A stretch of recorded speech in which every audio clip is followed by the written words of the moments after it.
your journey can only begin when the self-doubts stop. The first step is harnessing your bravery within. Believing in you is your host, John G. Williams.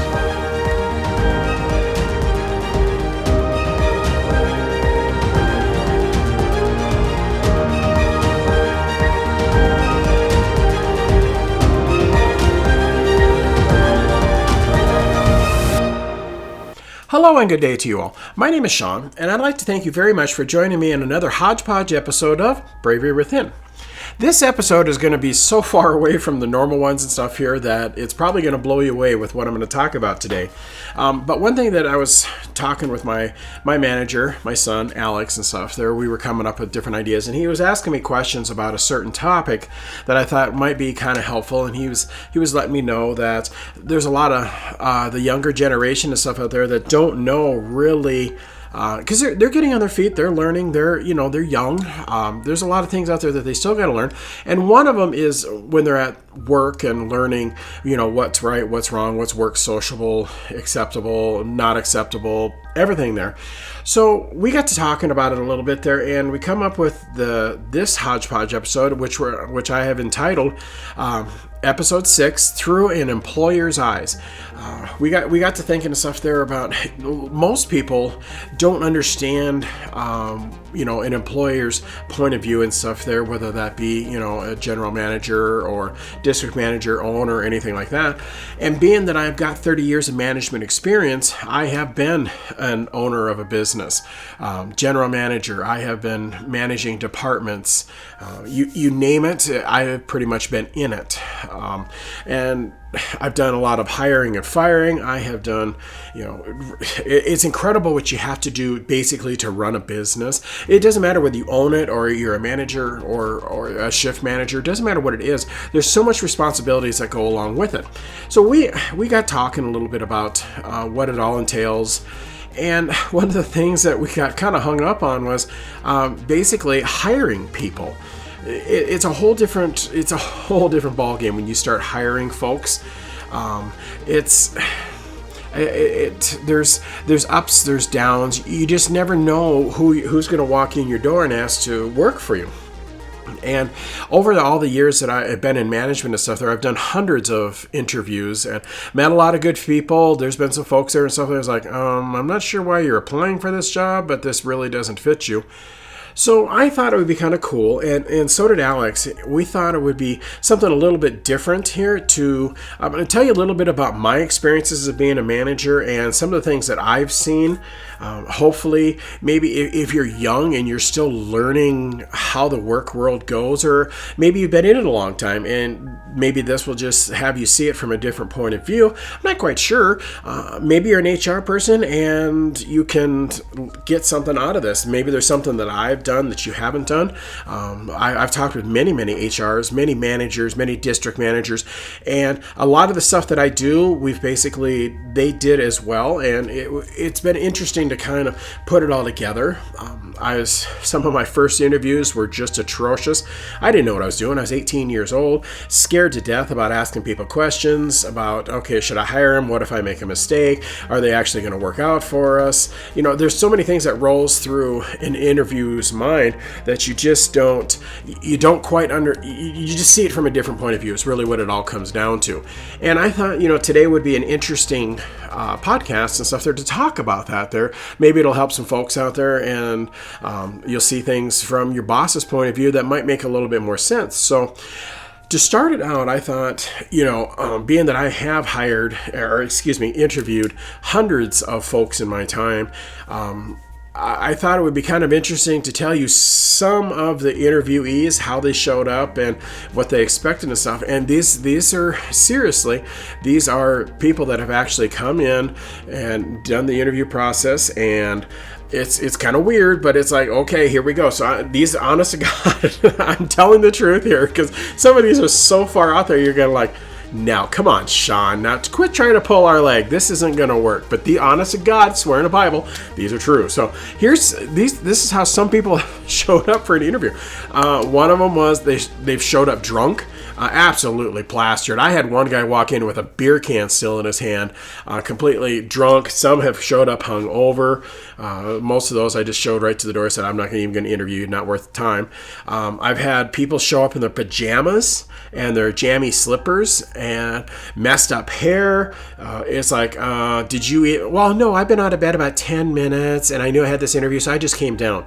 You're applying for a professional legal position. Do you really think pajamas is the best way to show up? Yeah, because it's comfortable. Isn't that how you guys work here? And I'm going, no, okay, there's the door. Walk right back out of it.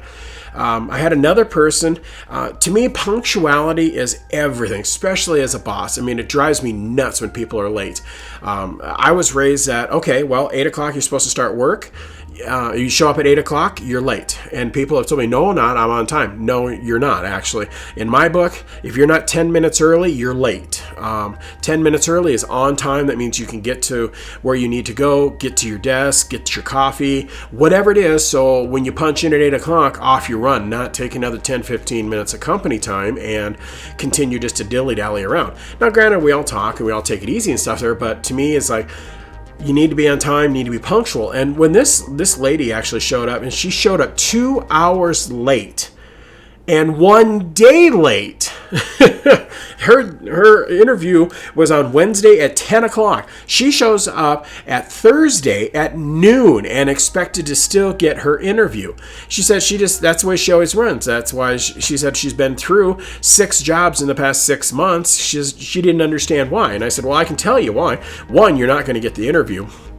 And 2, you need to be on time. Well, I am on time. How is 1 day and 2 hours late on time? I don't understand. She goes, I just kind of run on my own time, so I'm always on time. I said, the work world does not work that way. I am so very sorry. There's the door. Go right back out it, and please don't come back for another interview.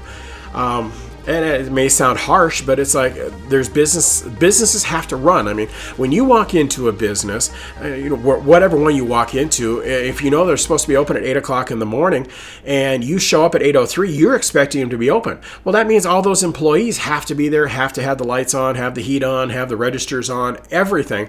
That means they got to show up early. And if you think showing up even 10 minutes late doesn't affect everything, it does. It throws everything off. So if people couldn't show up for the interview on time, they didn't even get an interview. They walked right back out the door. I had one that she filled out the application, everything there, walked into my office, and while I was sitting down, when I went to sit down, I showed her the chair and asked her to have a seat. She looked over and she pointed her finger at me and she said, this is the pay you're going to pay me or I am walking out of here before we even start this interview. And I was like, okay, well, mainly, you're more than double the wage that we're offering. And 2, that kind of attitude and stuff there, gone. I said, you can just leave right now. I do not want you as part of my team, and you will never fit in here. And the whole thought of fitting in drives me absolutely teetotal and crazy. But when you're a hiring manager and running a department, you actually have to take into account the person coming in actually, they're going to be coming into a dynamic where everybody's already here, everybody's always working, they have their way of things, they have their way of doing things. So you have to be sure that you don't upset the apple cart too much. Granted, somebody coming in is always going to upset the apple cart. No, I'm not going to argue with that one in any way, shape, or form. In many cases, it's actually, in a light amount, it's actually really, really good to shake up the status quo, get everybody going, kind of get you out of your rut and your routine and everything a little bit there. They bring in new ideas, new fresh thoughts, which is fantastic, it's great, but you don't want, somebody come in and where you're hiring for a librarian position and you got this rock star that walks in the door there and you know that they're not going to be quiet. I mean, you just have to be really careful when you're hiring. So I've had other interviewees and stuff show up completely stoned. Their eyes were just completely bloodshot red. They just reeked of the drugs and everything else there and stuff. Back out the door they went. I actually had one guy I was blown away with this. He actually showed up in only beach shorts and flip-flops. That was it. He had nothing else on. And I'm looking, I go, I thought he was there to make a payment or something. He goes, no, I'm here for an interview. And I'm going, okay. I said, this is a legal position. I said, do you understand that you would have to dress up? Oh, no, dude. This is how I dress all the time. So I figure I can get the job that way. I might as well interview that way. I said, well, dude, guess what? Out the door he went. He didn't even last long enough there to even get in to fill out the employment application. I've had plenty of folks come in, and per the company policy, we had to have an employment application actually filled out. A lot of them refused to do it. Well, you got my resume. Yes, I have your resume. I understand that, but my boss says I have to have a regular employment application filled out, and they refused and walked out. And it's like, okay, well, maybe that's a good thing. I don't know. Apparently, he didn't want the job very much. I had one guy, which is weird. I have no idea why he showed up this way. He showed up, his girlfriend joined him, and basically they sat there while he was filling out the application making out. And I go, okay, that's not going to work. I said, your girlfriend is not going to be part of the interview. And he looked at me and he goes, yes, she is. She's here. She's for emotional support. And I'm going, it doesn't work that way, guys. I have to talk to you. I got to get to know you. I got to see if this is a job that you're interested in. I can't do it while you're making out. So they ended up, he said, well, then I don't want it. And he threw his application on the floor and walked out. And I go, okay, that solved an interview then. It's freed up some of my time. I had one guy that came in. He was really, really young. My guess, he was 18, 19, somewhere in there. When you're doing interviews, you can't ask the age. But the only thing that we can say is they have to be a minimum of 18 for insurance so we could have them protected and stuff. But this young man, he was so terrified. I felt so bad for him. He came in with his mom, and I gave him the application, and I said, okay, I just need you to fill it out. He looked at her, and she looked at me, and she goes, I will be doing all the talking, and I will fill it out for him. I'm going, ma'am, I said, he's applying for the job. I need him to fill it out, and I got to get to know him. You answering for him doesn't do any good. She goes, this is the way the interview is going to go, or it's not going to go. And I said, well, then it's not going to go because you're not going to talk for him. He was like, oh my goodness sakes. I said, seriously? She goes, we won't be back. I said, okay, sorry that you wasted your time coming down here, and out they went. And I felt so bad because that kid looked at me, and you could just see in his eyes, help me. It was like, save me. And it was like, I tried, dude, but I'm not stepping on that landmine. I had one guy walk in the door, got the application, and before he sat down, he gave me a look. He stared me eye to eye, which I like eye contact, don't get me wrong, but this guy here actually was kind of like, okay, what are we doing here? He looked at me and he said, either I get this job or I'm coming back and burning this place down. And I'm going, you're applying for the job, and threatening the boss before you even get an interview is probably not the best thing that you can do. So I said, well, sir, I said, is protect my team and protect the building. I said, guess what? I said, you threatening? I said, I got to have you go. I said, the interview is not going to happen. I said, I just need you to leave. And he goes, whatever, throws the application over his shoulder and walks out the door. So I was like, okay, here we go. And then the one that this shocked me. I was like, I was sitting down behind my desk and was going to start conducting the interview. The interviewee was sitting beside my desk there and stuff. And then I had the supervisor because she came in and was going to, well, there's always two of us because we had questions, and that way you get a feel and get to know, because sometimes, the other person will see something good and the person is like, oh, perfect, I'm glad you caught that, so we can bring them on board. But this lady sat down, the interviewee sat down, and I asked her the first question, and I don't think we were even 2 minutes into the interview, and she starts unbuttoning her blouse, and I'm going, what are you doing? She goes, well, I really need the job really, really bad, so you know what? I'll do whatever it takes to get the job. And I looked at the supervisor and said, we're done. And I said, no. I said, ma'am, I said, we can't have that here. I said, it goes against pretty much all the policies that, the boss has laid out. And I said, interview's done. And I said, I just have to ask you to leave. I'm very sorry for wasting your time. And she goes, what did I say? And it's like, ma'am, I can't say anything. And I actually had the supervisor walk out because she was a lady. And it's like, I ain't taking any chances with this one there. But it caught me off guard. I was like, seriously? You would actually say that in an interview? It blew me completely away. I've had plenty of folks come in after we've done the interview and stuff. They'll ask how they did, and I said, okay, I guess. I said, but I need to talk to the other people that are sitting in for the interviews and get their points of view and what they thought. And they say, well, are you going to hire me? I said, I don't know. I've got to, like I said, I've got to talk to those other folks. And by this time, if you're getting that pushy and everything, I had already written you off in my mind at that point. So they ended up getting so mad because I wouldn't give them an instant answer and hire them right on the spot. They actually grabbed stuff off my desk and started throwing it at me. And I was like, what in the world is this? And we had to have them escorted out of the building. It's like, okay, well, I guess we can check that one off there. That one's not going to happen. I've had there's a couple people actually, which this blew me away. they actually followed me home. They stalked me. They followed me home after I left work to do whatever they could to convince them to give them the job and see if they got the job. I'm going, stalking your boss, your future boss, your possible future boss, and which is now not going to happen, probably not the best thing to do. And it's like, okay, well, let's just check that one off there because that one's not going to happen. So it's like, oh my goodness, it's like, oh, I was worried about my family. And the last thing, I've had tons and tons and tons of them, but the last one that I'm going to talk about here for highlights wise and stuff there is this gentleman, again, probably 18, 19, maybe 20, somewhere in there, came in for the interview, and Dad just basically waited out in the waiting room and stuff there, which was fantastic. Go along and support your son. Hey, I thought that was a great thing. Went through the interview. We talked for about half hour, 45 minutes and stuff there, and I came out and we were, I shook his hand and thanked him for his time, and the interview went very well. I mean, I was actually really impressed with him. And as we were walking out, his son walked out to the building, and he told his son, "I'll be right out." And I'm going, oh boy, here we go. What is this going to mean?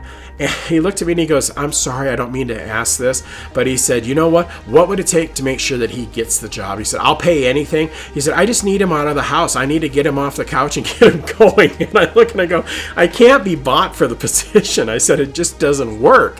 I said, "It doesn't happen." I said, "He scored well." I said, "I was very happy with him." And he goes, "Oh," he said, "You should have seen the last couple. He's just tanked them." You could tell right away when he walked out. So he says, "I hope he gets the job." And I ended up not hiring him and stuff there, but actually he was like the number 2 candidate. He was actually really, really good. But I ended up not hiring him and stuff there because I had a better candidate come in. But some of the interviewees that have come in, it's just insane for what they do during in an interview, and before they even get in the door, is like, oh my goodness. I said, you're sacrificing, you're chopping your nose off there before you even get started. It's like, conduct yourself in a professional way and stuff there. But I don't know, some people, I guess, just see things differently than what I do. And remember, like I've said many times, I'm old school. Maybe some of my ways don't work anymore, but I've run these past other HR folks and stuff there. And this next thing that I'm going to talk about is some of the things that I look for in a potential candidate. These are all things, and granted, they've changed over the years. Basically, when you do so many interviews, you start learning certain questions to ask, so that way people, I've done everything I can to make them laugh, to put them at ease. Anything that I can do when they come in. Most of the time, it's, I tell a couple jokes right out of the shotgun and stuff there to get them relaxed, get them to feel better, because interviews are very intimidating and very stressful. So to try to get to know the folks, because I want to get to know them, because you work 40 hours a week with these folks. I mean, you want to get to know them a little bit and stuff to see if, and the job may not be anything that they thought it was. I mean, I had plenty of people that came in and applied for the job. They had no idea what it was, and when I started explaining the job to them and stuff, they go, "Whoa, no, this isn't going to be for me." And I respect that, and that was great. It's like, thank you for telling me ahead of time before we go all the way through the interview. And then if you got hired and then you quit 2 or 3 days into it, and I've had plenty of people quit on their first day. Some people didn't even make lunch break, and they just walked out and done. It wasn't what they wanted to do, even after everything that I've explained to them. But it's some of the things that I look for in a potential candidate when for the interview process and stuff there, and take these however you want to. Keep in mind that I've talked to other hiring managers, other owners, and these basically are all things that they look for too. I don't know what it's like in the big cities, to be honest. Remember, I live in the middle of Podunk. I mean, there's not that many people around us and stuff. So the way we do interviews out here is going to be different than probably the way they do there. But these are some of the things that I look for. They've served me well over the years. Just the first thing is, how early are they before the interview? I always let folks know they've got to fill out a new employment application before they do, and most of them it takes 10-15 minutes to do. So I always ask them, please show up 10-15 minutes, because when I schedule interviews, there's always, typically throughout the day, I always leave a buffer zone, because sometimes you get to jabbering with people and you get to know them and things are going well, and then there's other ones that they just, nope, I'm not interested, or they don't engage me, or they don't ask questions, they don't do anything. They just sit there like bumps in the log, and it's like, folks, I want to hear your questions. That's what makes me feel good. That means you're engaged in the position and you're interested in it. But some folks don't, so there's nothing I can do about it. But being how early they were before the interview, that's a big one for me. I've had plenty of people show up late to the interview. There's no excuse for it. I mean, it was set up days in advance. You could have, and most will say, well, I didn't know where you were at. Google knows where everybody's at. You don't get away with that anymore. And to be early, you should always be early. I always showed up at least a half hour early before an interview to get things set up. And yeah, most of the time I sat there for an extra 10, 15 minutes, but it was like, no, I'd rather be much earlier. To me, that's punctuality, and that looks good. How long did it take for them to fill out the application? I've had literally some folks that just filled out the application. It took them over an hour. And it's like, if you're filling out the application, we're doing legal documents. We've got to cruise right along. So I always gauge that as if it takes way too long, then typically your work is going to be taking just as long. So that was one thing that I looked at. Another one, a big one for me, is did they sit up in the chair during the interview, or did they lean forward towards me just a little bit, showing that they're engaged in the conversation? I've had plenty of people that came in, they looked like they were sitting at the beach. They slide all the way back, their feet are up, and it's like, yeah, this is kind of what I used to do at my old job, and it was kind of... everything revolved around me, and I just, it was so stressful. I couldn't take it. Was like, I'm not quite sure what you're thinking you're applying here for, but this is a regular, it's a professional job. I need you to look up, sit up, look me in the eyes, and, basically engage with questions or whatever you want to do. Looking me in the eye is a huge thing. Most of the time, if people can't look you in the eye, normally they're hiding something. And I know that sounds bad, but 9 times out of 10, when I did hire them and they didn't look me in the eyes, I ended up regretting it, and they didn't last very long. And I don't want to hire somebody and, to set them up to fail. That's the last thing I want to do. I want them as part of the family, part of as a team, and I do everything I can to build them up. I give them all the tools that they need. I'm there step by step every way. But there's just certain things you have to look for. There's certain mannerisms that people do that you just kind of watch for, and because one way or another, it's come back to burn me somewhere down the road. So that's just something that always look at your interviewer and engage with them a little bit and talk to them, and that's what I try to always do. Speak in a solid, but like a nice medium voice, kind of like what I'm talking about now. Not too loud, not too soft. It just helps showing that you've got a little bit of confidence. I always, anybody that talks real soft all the time, a lot of them don't have confidence, and they struggle a little bit more with the jobs that I was hiring for. And like I said, I don't want to set you up to fail, not by any way, shape, or form. I want you to excel, exceed everything. I want you to, do the best that you can there. I wanted you, to enjoy the job as much as we could do. Another thing that I looked for was the resume. Is it professional looking, and is it error free? That is a huge thing to me, and everybody that does hiring is, if you've got errors in your resume, you pretty well just shot yourself right out the door. It's a huge thing. It means that you're not paying attention. You have no attention to detail. You don't really care on how you're perceived. Errors in a resume is absolutely huge. Another thing is, don't use I all the time, like I did this and I did that and I was responsible. Put it in there as like my responsibilities included. Don't say I. That really puts a bad taste in most hiring managers' mouths. And for me, it just to me, it's like everything's a team for the most part there. Even when I was the boss running the store or the department or whatever it is, it's my team that did the work there. We got in there. I was in the trenches with them. It wasn't just I. It wasn't just that.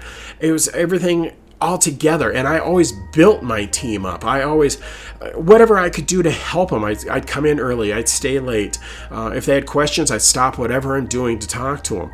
And I know not all bosses are like that, and I've worked for plenty of bosses that were, well, I can't say the word on this. I'm trying to keep this a family podcast, but they weren't that way. So I always took whatever I didn't like about those bosses, and I incorporated it into my managerial status and the way I did things. So that way I didn't, reciprocate those bad feelings. And because, they're my team. I mean, I wanted to do whatever I could to build them up and help them. And, when things come up, I was there for them to try to help. So that's just one thing that I help, so to make sure that your resume is error-free. Do you have a good personality or a sense of humor? Sense of humor to me is huge because I tell lots of jokes I tell jokes even on the podcast here. So it's, a good personality to get along with people. Do you have a good sense of humor? That's always so helpful. One of the things that impressed me, there's two things that really impressed me the most. Is one of them was, did they ask me questions about the position or the company? It means that they did research into the position or research into the company, and they had questions because they were genuinely interested. To me, that was absolutely huge. To engage me in questions. I always hope that they would come in and ask a ton of different questions. I try to answer all the basic ones, the pay and the benefits and the hours and the vacation and blah, blah, blah. But there's always more questions that you can ask. And I always found that so awesome when people would engage me with questions. So that's one thing that you can do. The other one basically was, as much as I hate to say it, is did they take the time or basically to thank me for the interview when it was all over? I had so many people that would just storm out. They would just look at, and I said, okay, do you have any questions? I always ended it with, okay, what questions do you have for me? What can I help you with? Nothing. And then they would walk out. And I was like, okay, it's, I know I'm taking your time to do the interview and stuff there. I'm not arguing that point. You're taking my time to talk to you and stuff there. So I always ended with a handshake and say, thank you for your time. It means a lot that you came in just to apply for the position. And every person that I interviewed, I called back whether they got the job or not. That's one thing that always irritated me the most when I was going in and going in for jobs and interviewing for them, is I never knew if I got the job or not. They wouldn't call back. And that's one thing that I did with every single candidate that I brought in, is they always got a yes or a no. And I said, most of the time I did my hirings from Tuesdays and Wednesdays, and then I decided who we were going to bring on Thursday and make sure that they could be covered under insurance or whatever the little hiccups were. And then Friday I'd call everybody back. So that way they knew ahead of time, okay, whether they got the job or not. One thing you got to really watch too is your appearance, the smell of your breath. I hate to say this, but that is something that does get kind of factored in, personal hygiene. And like I said before, you wouldn't wear a tux, going into and applying for a food service job. I mean, you're overdressing for the position. You want to dress appropriately for it, but you always want to look nice. No matter what, always have a nice pair of slacks on and a tie, or some of those positions you don't need a tie. Just go in with just a nice dress shirt and some pants. You don't want to overdress and then push yourself out of the position, but you also don't want to underdress either. You have to be really careful with how you're going in for the interview and stuff. And I have always found that having a nice dress shirt and a nice pants and nice shoes actually pretty much that does about 95% of the interviews. So just kind of be conscious of it. Just pay attention to it. I mean, that's just one thing that you do. I've had plenty of people when they come in, they use really, really vulgar language. Probably not the best time there to be using, dropping the F-bomb during an interview and stuff. Now, granted, do I drop the F-bomb? Of course I do. But not during an interview because it's very professional and it just doesn't look well for you. Another thing that I kind of watch for and stuff there, how do they handle constructive criticism? That is a big thing. I mean, as you're learning and you're training and you're going through the steps and stuff, I've had plenty of people where I have never belittled anybody out on the floor in front of the other employees, nothing like that. I don't believe in that there. If there's constructive criticism, then what I do is I bring them into my office, we sit down and talk. That way, if they have questions, I can walk them through, I can help them, I can say, okay, this is how I see things. Hopefully you see it the same way. So that's one thing to do. And the last thing is probably, I'm sure it drives almost every HR manager and hiring person and boss crazy, is I've had so many people that will mess with their phone during an interview. Shut that thing off, mute it, whatever it is, and don't touch it. The world is not going to end for that 45 minutes that you're in an interview. To me, once they started messing with their phone, they just sit there and look and scroll and stuff. Interview's done, and they didn't get the job. I instantly said, it doesn't matter how good that they were doing up to that point.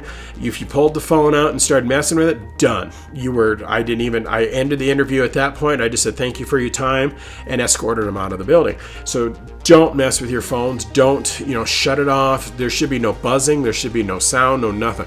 You need to dedicate that half hour or whatever the interview is, half hour, 45 minutes, to the interview, and so that way it just looks better. I mean, I all know that, we all get messages, we all get, everything is instant. You got to answer now.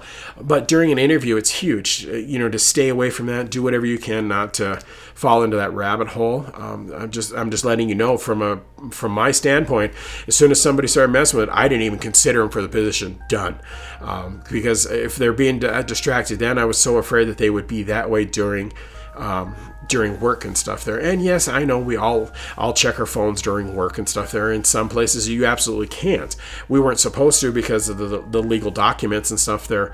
For like one job there, we couldn't because every camera has a phone. So you could snap pictures of legal documents and then distribute them. So we had to be real careful, and they always had to be put away. So but when else, I mean, keep in mind, these are things that I look for. It doesn't mean that every hiring manager does, every HR person, whatever it is, they all have their own things that they look for. But these are kind of like when I talk to them themselves, because we talk back and forth to try to make sure that, okay, maybe we're not asking the right questions, or maybe we're not approaching it the right way. We always want to make sure that, because I want to give you the absolute best chance. If you're coming in and applying for the job, I wanted to give you the absolute every possibility to get the job and present yourself in a professional manner. And a lot of the HRs and owners that I talk to, this is what they watch for as well. So it's just kind of I hope this helps. I really do when you're applying for a position. I don't know if it's going to or not, but just know this is what I looked for.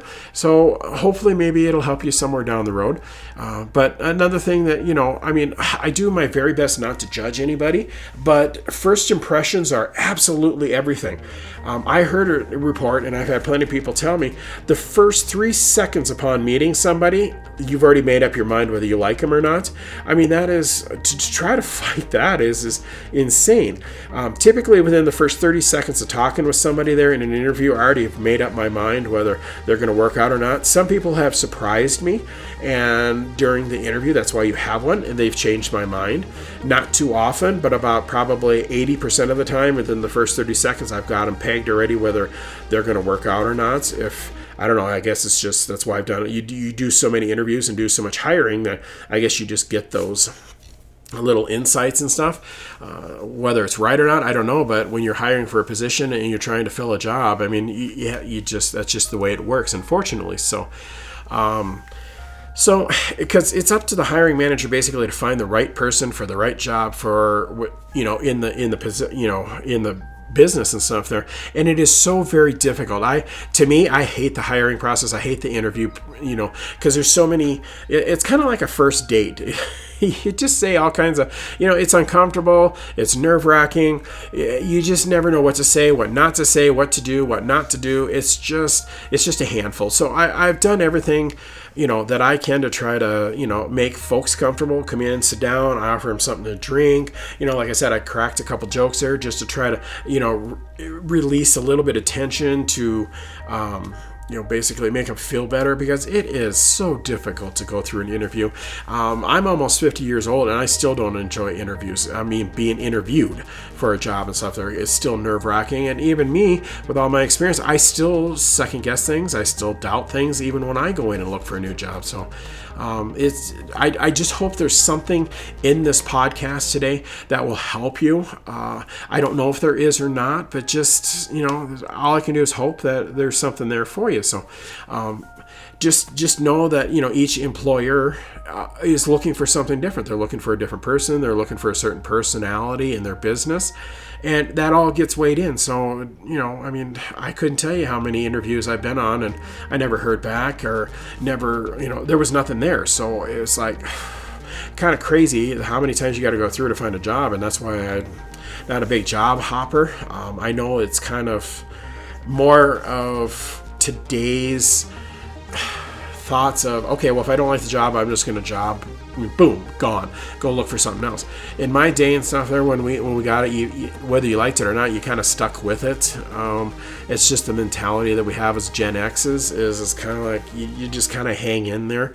And there's a lot of stuff there of today. I respect today. And it's like, okay, if you're not happy, you know what you want, and this job isn't doing it for you, off you go.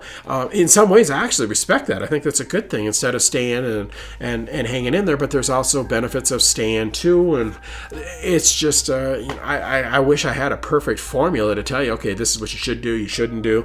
This is what works, what doesn't work. It's just crazy out there. I wish I had better news for you. So, but if anything that I probably could say is a really, really good thing in your favor, that always impressed me after the interview and stuff there was a callback to me when the interviewee called me back, a couple days later and just saying, hey, I'm just checking in. I was just wondering, if I was being considered for the position or if there was other questions I could answer for you to try to help. To me, that always impressed me, that because they're calling back, and I actually hired people off of that. If I'm on the fence about whether a couple different employees that I'm going with, and all of a sudden I get a phone call from this interviewee, this potential new employee, and they call and they have a very smile, very upbeat, and they're just asking and just say, okay, well, if you had any questions, I just wanted to answer them before you made your decision. Here's my phone number. If there's anything I can do to to me, that was impressive because they took it a step further to say, okay, yeah, I am interested in the job and I really want it. And I'm just letting you know that. To me, that was awesome. That was, and like I said, I hired several people off of that because it showed that they were motivated. They were genuinely wanting the job. So to me, that was like, okay, yep, I'm going to go with that one there. And I'm impressed with their thoughts. They're taking an extra step moving forward. So just so you know ahead of time, that does work. I don't know if it works for everybody, but it worked for me. It made me feel better. And like I said, sometimes that was just enough to push it over the edge to say, yep, this is what I want to go with. And I got to be honest, those folks that called back were some of the best employees that I ever hired. They hung out, they stayed late, they helped out, they were amazing. They didn't miss many days. It was incredible. So those were probably some of my favorite ones to hire. I got to know them. So maybe that'll help too as you're going through the interview process with somebody and applying for a new job.